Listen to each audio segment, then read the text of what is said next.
우리가 고대 그리스를 인류 문명의 위대한 요람, 자유로운 사상과 민주주의의 꽃을 피운 곳이라며 이상적으로 그려왔을 때 혹시 그 빛나는 역사 뒤편에 드리워진 어두운 그림자 속에서 잊혀진 존재들이 있었다는 사실을 알고 계셨나요?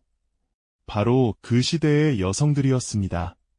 그들은 우리가 생각하는 자유로운 시민의 모습과는 거리가 멀게 당시의 법과 뿌리 깊은 관습에 의해 철저히 통제되고 심지어 착취당하는 존재로 살아가야만 했죠.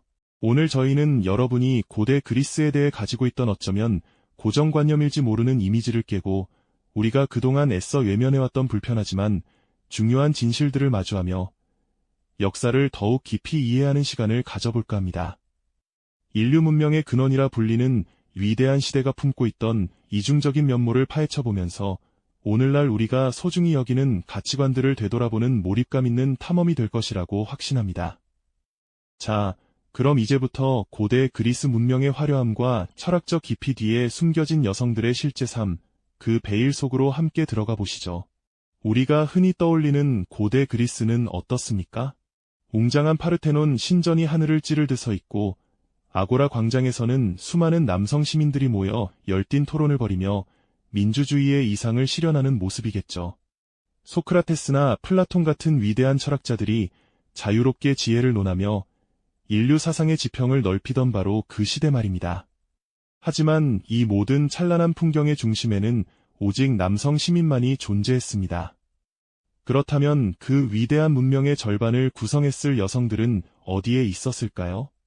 그들은 이 모든 화려함과 자유로운 논의의 장에서 철저히 배제된 채 극심한 사회적 제약과 고립 속에서 살아가야만 했습니다. 이상적인 고대 그리스의 이미지와 여성들의 실제 삶은 너무나도 큰 간극을 보였습니다. 밖에서는 자유가 넘실댔지만 집안은 여성들에게 또 다른 세상이었죠. 아테네의 시민 여성들은 대부분 규나이코니티스라고 불리는 집안 깊숙한 곳에 위치한 여성들만의 공간에서 하루를 보냈습니다. 외부 활동은 엄격히 제한되었고 얼굴을 가리는 베일을 착용하는 것이 일반적이었죠. 마치 투명한 벽에 갇힌 듯 세상의 소식은 창문 너머로 희미하게 들려오는 메아리에 불과했습니다. 바깥 세상의 활기찬 움직임과 대비되는 그들의 고독하고 쓸쓸한 뒷모습은 우리가 흔히 상상하는 고대 그리스의 모습과는 너무나도 다른 불편한 진실을 보여줍니다. 이렇듯 여성들은 빛나는 문명의 이면에 가려진 채 사회적 제약과 고립이라는 무거운 짐을 짊어지고 살아가야만 했던 것이죠. 그들의 삶은 단순히 사회적 시선에 의해 규정된 것만은 아니었습니다. 당시의 법과 제도 자체가 여성들을 남성에게 종속된 존재 혹은 재산의 일부로 간주하며 그들의 존재를 철저히 억압했습니다. 결혼, 상속, 이혼 등 삶의 중요한 순간마다 여성들은 자신의 의지대로 결정할 수 있는 권리가 거의 없었습니다.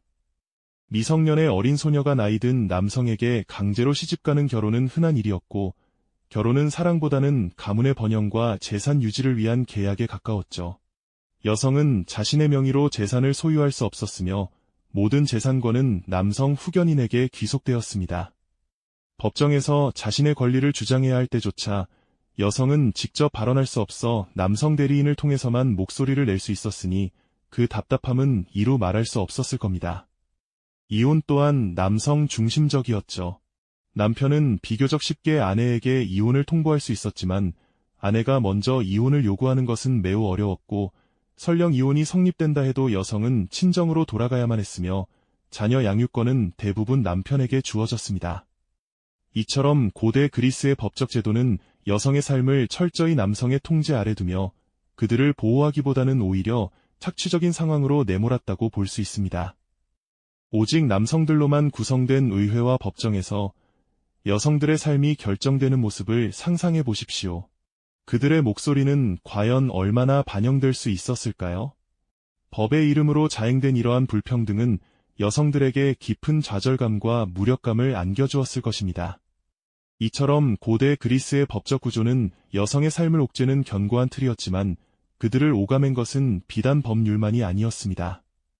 오히려 법의 그림자 아래에서 뿌리 깊게 박힌 사회적 관습과 이중적인 도덕률이 여성들의 존재를 더욱 가혹하게 규정하고 있었으니 그 답답함은 이루 말할 수 없었을 겁니다. 고대 그리스 사회는 여성들을 크게 두 가지 상반된 역할로 나누어 바라보았죠. 하나는 가문의 명예를 지키는 정숙한 아내였고, 다른 하나는 남성들의 향락을 위한 대상이었습니다. 이 두 가지 극명한 범주 사이에서 여성들의 삶은 결코 넘을 수 없는 벽처럼 갈렸습니다. 공적인 삶은 존재하지 않았습니다. 먼저 시민 계급의 아내들은 가정을 지키고 자녀를 양육하며 가문의 대를 잇는 신성한 의무를 지닌 존재로 여겨졌습니다. 하지만 그들의 역할은 철저히 집안이라는 울타리 안에만 한정되었죠. 규나이코니티스라고 불리는 여성들만의 공간에서 바깥 세상과 단절된 채 삶을 보내는 것이 최고의 미덕으로 통했습니다. 창문 너머로 보이는 번화한 아고라의 풍경, 자유롭게 토론하고 교류하는 남성들의 활기찬 모습은 그들에게는 그저 꿈같은 이야기였을 겁니다. 바깥 출입은 남편의 허락 없이는 상상하기 어려웠고, 예출하더라도 얼굴을 가리는 베일을 써야 했으며 하녀를 대동하는 것이 일반적이었으니 그들의 가치는 오직 침묵과 순종, 그리고 가정의 평화를 지키는 데 있었죠. 공적인 발언권이나 사회 참여는 언감생심이었습니다. 마치 새장 속에 갇힌 아름다운 새처럼 그들은 보호받는 동시에 세상으로부터 철저히 격리되어 있었던 것입니다. 하지만 고대 그리스 사회에는 이와는 다른 방식으로 삶을 영위했던 여성들도 있었습니다. 바로 헤타이라라고 불리는 여성들이었죠. 이들은 일반 시민 여성들보다 훨씬 자유롭게 공적인 공간의 모습을 드러냈습니다. 남성들의 연회인 심포지엄에서 악기 연주와 춤으로 흥을 돋우고 때로는 시와 철학에 대한 깊이 있는 대화에 참여하며 지성을 뽐내기도 했습니다. 이들은 상당한 교육을 받았으며 아름다운 외모와 세련된 교양을 겸비하고 있었기에 당대의 유명한 철학자들이나 정치가들과 어울리며 존경받는 위치에 오르기도 했습니다. 마치 현대의 살롱 문화를 이끌었던 지적인 여성들처럼 말이죠.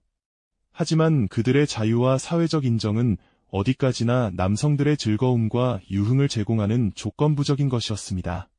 그들은 결혼할 수 없었고 자녀를 낳아도 시민권을 얻지 못하는 등 여전히 사회의 주류에서는 벗어나 있었죠. 결국 이들의 삶 또한 남성 중심 사회의 필요에 의해 규정된 또 다른 형태의 착취였다고 볼 수 있습니다. 그들의 화려한 삶 뒤에는 늘 불안정한 그림자가 드리워져 있었습니다. 그리고 사회의 가장 밑바닥에는 포르나이라 불리는 창녀들이 있었습니다. 이들은 아무런 사회적 보호망 없이 오직 자신의 몸을 팔아 생계를 유지해야 했습니다. 도시의 어두운 골목이나 항구 근처에서 하루하루를 힘겹게 버텨내는 이들의 삶은 비참함 그 자체였죠. 그들은 사회로부터 경멸받았고 착취의 최전선에 놓인 존재들이었습니다. 헤타이라가 고급 유흥의 상징이었다면 포르나이는 가장 낮은 계층의 유흥을 담당했던 셈입니다. 이처럼 고대 그리스 사회는 여성의 성을 철저히 상품화하고 계층화하여 남성들의 필요에 따라 다양한 방식으로 착취하고 있었던 것입니다. 이러한 여성들의 이분화된 삶은 고대 그리스 사회의 뿌리 깊은 이중적 도덕률을 여실히 보여줍니다. 남성들은 아내에게는 흠없는 정숙함과 순결을 요구하면서도 자신들은 헤타이라나 포르나이와의 자유로운 관계를 통해 성적 욕구를 해소하는 것이 용인되었습니다. 아테네 시민 남성이 아내 외의 여성과 관계를 맺는 것은 도덕적으로 큰 비난을 받지 않았고 심지어 국가가 공창을 운영하기도 했으니 그 이중성은 놀라울 따름이죠. 남성에게 허용된 자유는 여성에게는 결코 허락되지 않는 영역이었습니다. 하지만 만약 아내가 다른 남성과 관계를 맺는다면 이는 가문의 명예를 더럽히는 용서할 수 없는 중죄로 간주되어 가혹한 처벌을 받았습니다. 이러한 극명한 대비는 고대 그리스 사회가 여성의 몸과 성을 어떻게 통제하고 이용했는지를 명확히 드러내는 증거가 아닐까요? 여성의 순결은 가문의 재산과 혈통의 순수성을 보장하는 수단이었을 뿐 그들 자신의 존엄과는 무관하게 다루어졌던 것입니다. 이처럼 법적 제약뿐만 아니라 사회적 관습과 도덕률마저 여성들을 억압하는 도구로 작용했으니 그들의 삶은 얼마나 숨막히는 연속이었을지 짐작이 가시죠. 그렇다면 이토록 가혹한 사회 구조 속에서 고대 그리스의 여성들은 과연 어떤 모습으로 삶을 이어갔을까요? 우리는 흔히 기록에 남지 않은 이들의 삶을 상상하기조차 어렵지만 그 속에서도 나름의 방식으로 존재를 지켜내려 애썼던 흔적들을 찾아볼 수 있습니다. 겉으로는 침묵을 강요당했지만 그 깊은 내면에서는 자신들만의 작은 세계를 일구며 고독한 저항을 이어갔을지도 모르는 일이죠. 아테네 시민 여성들의 일상은 대부분 집안에 규나이코니티스라 불리는 여성들만의 공간에서 이루어졌습니다. 외부 세계와 단절된 채 자수를 놓거나 옷감을 짜고 아이들을 돌보는 일이 그들의 주된 역할이었죠.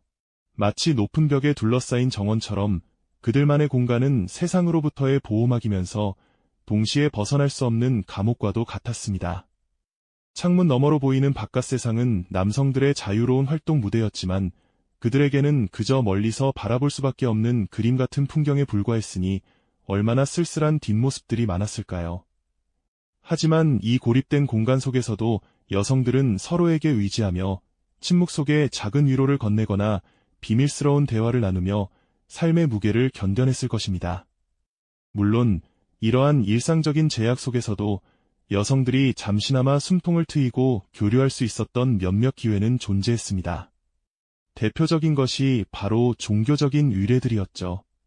예를 들어 엘레우시스 신비 의식과 같은 특정 종교 행사에서는 여성들이 한데 모여 신에게 제사를 지내고 공동체적인 유대감을 형성할 수 있었습니다. 비록 그 자유가 제한적이고 남성들의 통제 아래에 있었지만 집이라는 울타리를 벗어나 다른 여성들과 함께하는 그 순간만큼은 잠시나마 자신들의 존재를 오롯이 느낄 수 있는 소중한 시간이었을 겁니다. 신성한 공간에서 신과 교감하며 어쩌면 현실의 고통을 잠시나마 잊고 정신적인 위안을 얻었을지도 모르는 일이죠.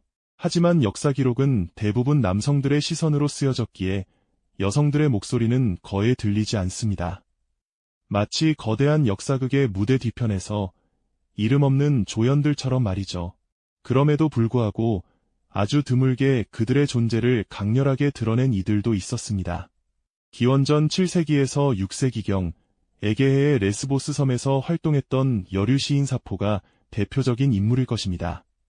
그녀는 사랑과 열정, 그리고 여성들 간의 깊은 유대감을 노래하며 당시로서는 상상하기 어려운 자유로운 감성을 표현해냈습니다. 물론 사포의 삶이 고대 그리스 전역의 여성들을 대변한다고 보기는 어렵습니다만 그녀의 시는 당시 여성들에게도 자신들의 감정을 표현하고 싶은 강렬한 욕구가 내재되어 있었음을 짐작하게 하는 유일무이한 증거라고 할 수 있겠죠. 그녀의 시는 침묵하는 대다수 여성의 내면을 간접적으로나마 엿볼 수 있게 하는 귀한 창문이 되어줍니다. 또한 고고학적 발견을 통해서도 그들의 희미한 흔적을 더듬어 볼 수 있습니다. 이름조차 남지 않은 수많은 여성들의 무덤에서 발견되는 유물들은 비록 간접적일지라도 그들이 어떤 삶을 살았고 무엇을 소중히 여겼는지를 보여주는 작은 단서들이 되어주죠. 아름다운 장신구, 일상생활 도구, 혹은 종교적 의미를 지닌 물건들은 그들이 단순한 가문의 소유물이 아니라 각자의 감정과 염원을 지닌 독립적인 존재였음을 말없이 증언하고 있는 듯합니다.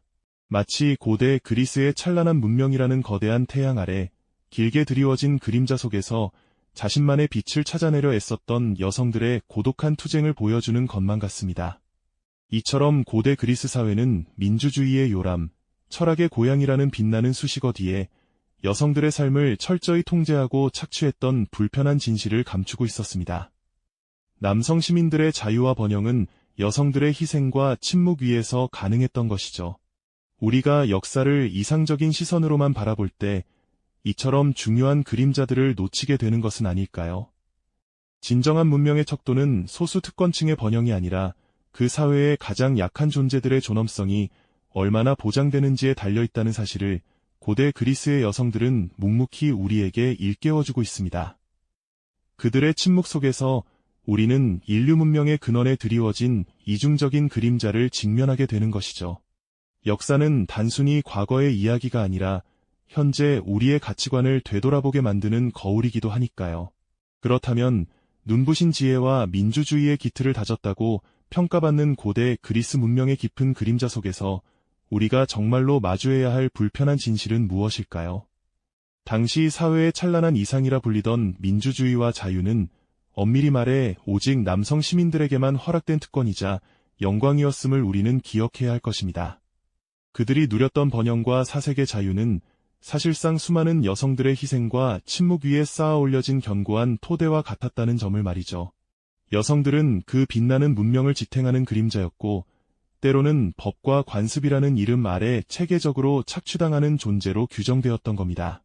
진정한 문명의 척도란 소수의 특권층이 얼마나 풍요롭고 자유로운가를 넘어 그 사회에서 가장 취약한 존재들의 인간적 존엄성이 얼마나 존중받고 보장되는지에 달려있다는 사실을 고대 그리스의 역사는 묵묵히 우리에게 가르쳐주고 있습니다.